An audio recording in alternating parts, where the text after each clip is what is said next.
আসসালামু আলাইকুম। আমি এখন পরিচয় করে দিচ্ছি আমাদের এলাকার একজন সাদা মনের মানুষ, আমাদের কাকা, গফুর কাকা। উনি অনেক ভালো একটা মানুষ। তো কাকা, আপনাকে জানতে চাচ্ছি জীবনের সফলতা মানে কি? মানে ভালো থাকা, ভালো থাকা আর কি? ভালো ইনকাম করা নাকি?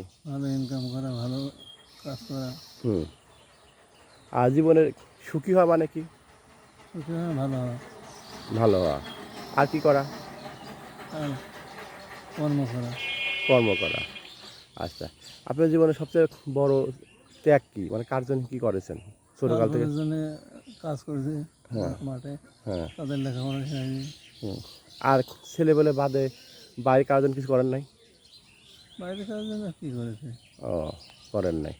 তা আপনার যখন খুব কঠিন সময় হয়, অনেক কষ্টের সময় হয়, সেই সময় আপনি কী করেন?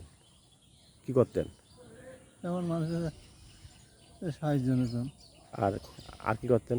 আল্লাহর কাছে নামাজ কালাম পড়তেন? আল্লাহ নামাজ কালাম পড়তাম, আল্লাহকে সাহায্য হতাম, ও, আপনি দুঃসময় নামাজ কালাম পড়তেন, সাহায্য করতেন, হ্যাঁ? আর যারা আপনার শুভাকাঙ্ক্ষী তাদের সাথে আপনি কি হেল্প নিতেন, না? সাহায্য নিতাম। আচ্ছা।